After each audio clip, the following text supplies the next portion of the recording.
If you have taken a look at the statement conclusion video which we have already published, you'll realize that statement arguments is actually very similar to statement conclusion.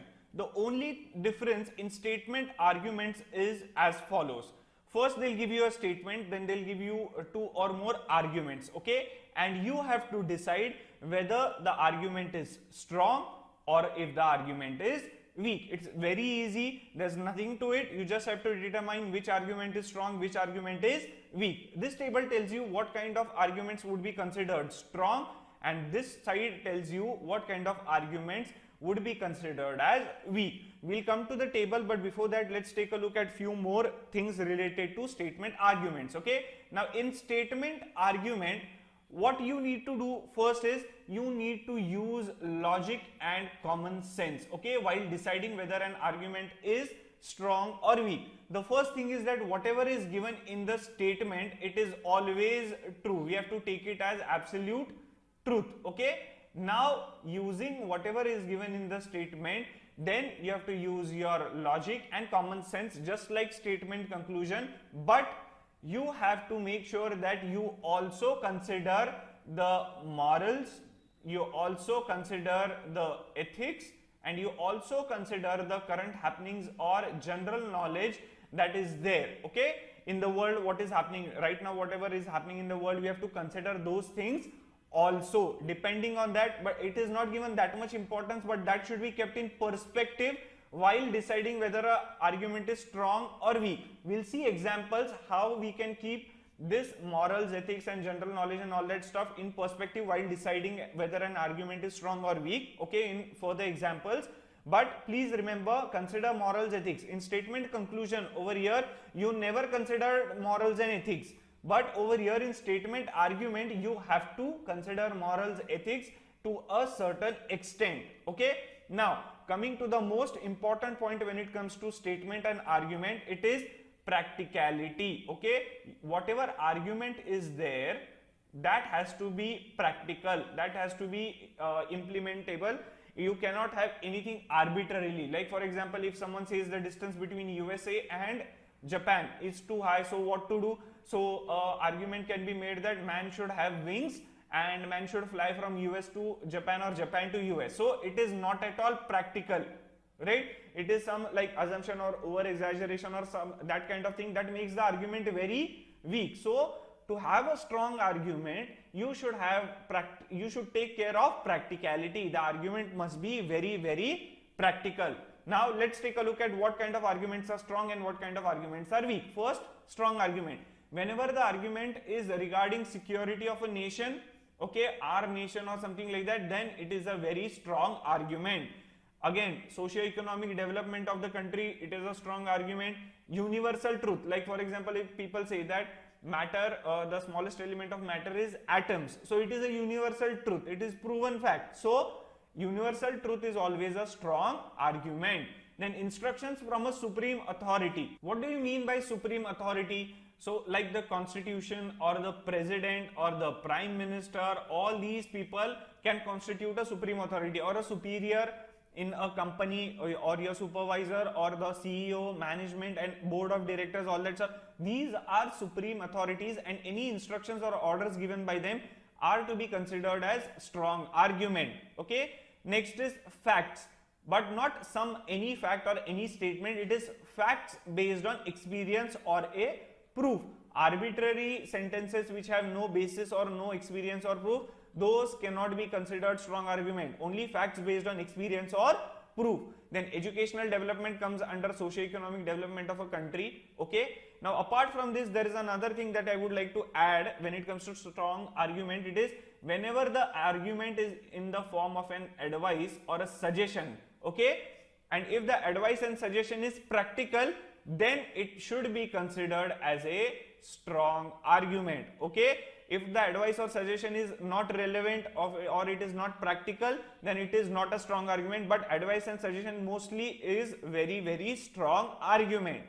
Another point that you need to consider while deciding strong weak argument is that the argument must be very much relevant, okay. If the argument is relevant, then only you can consider it If it is not relevant, it directly becomes a weak argument. Okay, it should be relevant to the problem statement.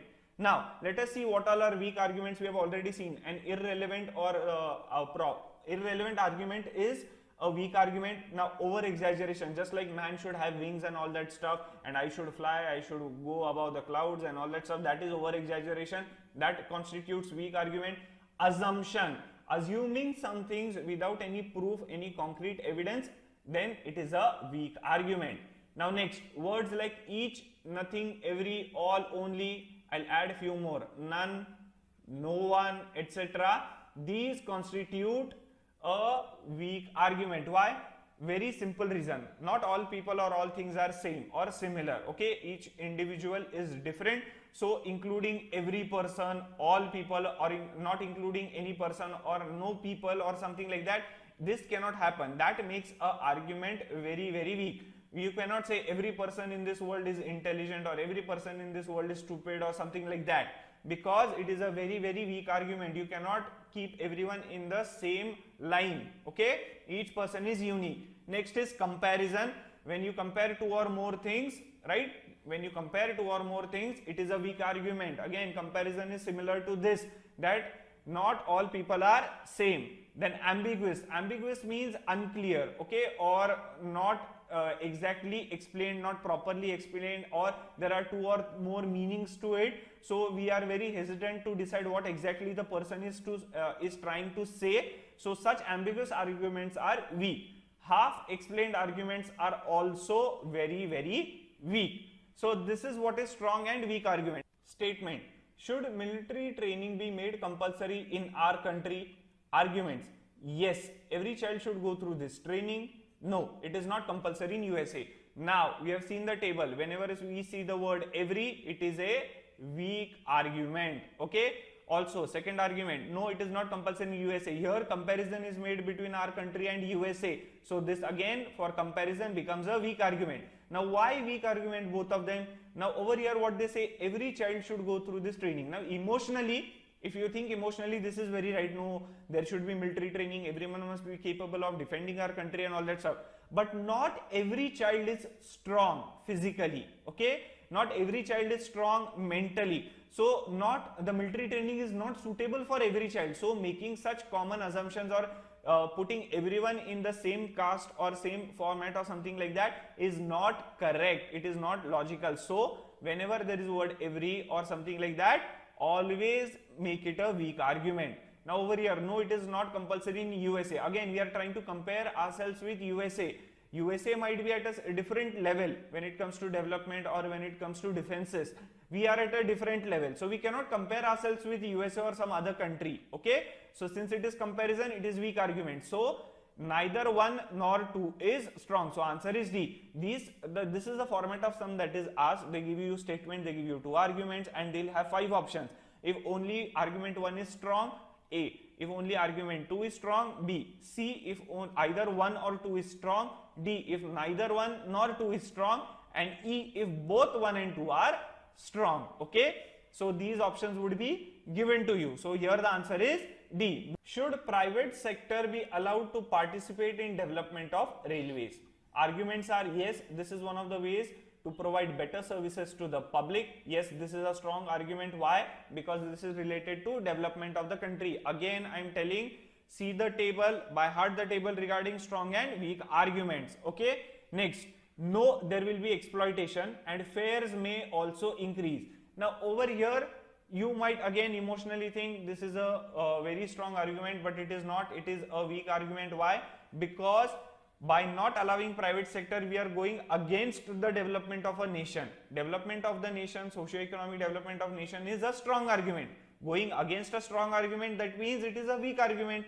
Now they say that fares may also increase. There is chance that it might increase, it might not increase. Okay, there is no definite proof that is given, or no, there is no definite consensus. Also, they say there will be exploitation. Again, there is no proof regarding it. It is just a statement. Also, it is going against the development. So this is a weak argument. Only one is strong. Statement: should more big industries be started in urban areas? Arguments: yes, it will create job opportunities. No, it will increase population and pollution. Now this is a very important sum. This is a very important problem where we are going to talk about advantage, disadvantage and all that stuff. They have asked, should more big industries be started in urban areas? One argument is yes, that it will create job opportunities. So this is like an advantage of starting big industries in urban areas, more big industries. Second is that it will increase population and pollution. This is very correct, because cities are already crowded. More population would be there, more pollution would be there. So this is a very strong disadvantage. Advantage is also strong, disadvantage is also strong. So what you can say is that 1 is strong and 2 is strong, so mark both 1 and 2. Okay, but this is not the case. You should not mark both 1 and 2. Why? I'll tell you. Now advantage is going in one direction, disadvantage is going in opposite direction. They both are going in the opposite directions. If we try to follow advantage, we are suffering from disadvantage. If you are trying to follow disadvantage, we cannot take you cannot reap the benefits of these advantage, that is job opportunities. Both are going in exactly opposite directions, advantage and disadvantage. They are not moving in the same direction. So this is strong or this is strong. Either you can go this way or this way. That is the reason we have to choose. If either 1 or 2 is strong, always remember, whenever you get advantage or disadvantage, always choose either 1 or 2. If both of them are strong, then choose either 1 or 2 is strong. Okay. Now, if there are two statements, they both are trying to achieve the same goal and both are strong, then only you will choose the fifth option. Okay, that is both 1 and 2 are strong. But right now the answer is C, if either 1 or 2 is strong. Statement: should government relax foreign direct investment? Arguments: no, it will not help the domestic traders. Yes, it will boost growth. Immediately second argument, you see this is related to development of the nation, socio-economic, so this becomes a strong argument.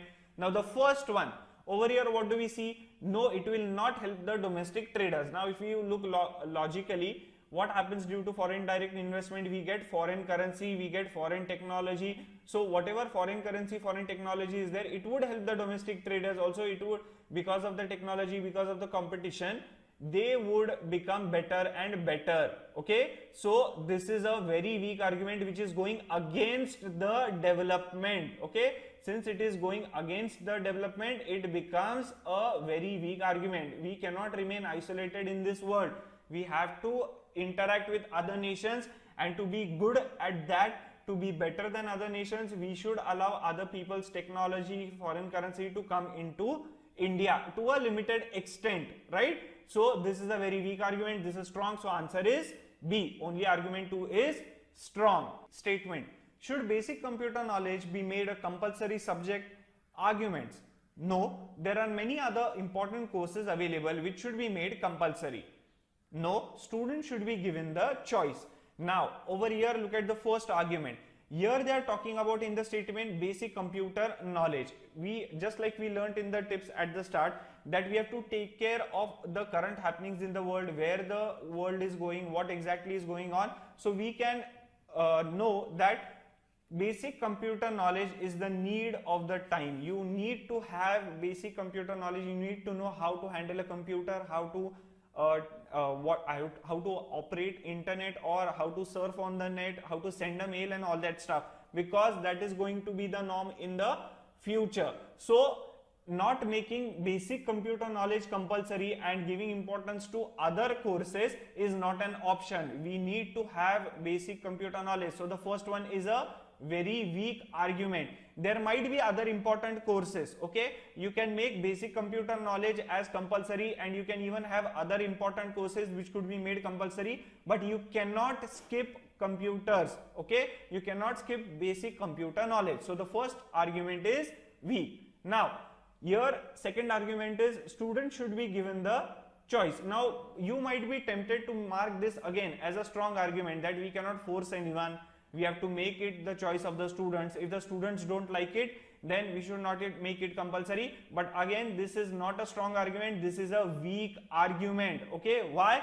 Because if students are given a choice, they might choose the computer knowledge, okay, or they might not choose the computer knowledge, but we already know that everyone must have basic computer knowledge, otherwise they won't survive in the future, okay. So students should not be given the choice in this case.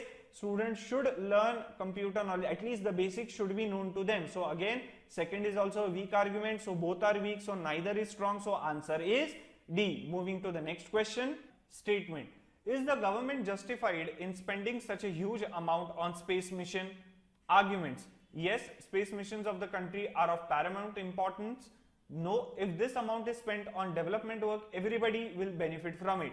Take a look at the second argument. It talks about development of the country, spending the amount for development, and everyone will benefit from it. So it is a strong argument. First one, yes, space missions of the country are of paramount importance. Now if you think logically, we can say yes, the space missions are of paramount importance, so this is a strong argument. Space missions are necessary. So what we'll do is we'll write both of them are strong. Or some of you might think that okay, this is like an advantage, that space mission are important, and second one is like disadvantage, going in the opposite direction. That means that we can use the amount in the other way. So let us write either one or two is strong, but actually the first one is a very weak argument. Why? Because see, in the second one they are given by development work, everyone will benefit from it. But in the first sentence they have just given space missions are of paramount importance. They have not given any fact or any evidence that how space missions are important and how they will help others. Had they given that because of the space missions the rural areas would get connected or something like that, or because of space missions this bandwidth will increase, or communication will become easier and all that stuff, then we would have said that this is strong, okay. But right now they have just given a statement, subjective statement, that space missions are of paramount importance. So this is a half explained argument.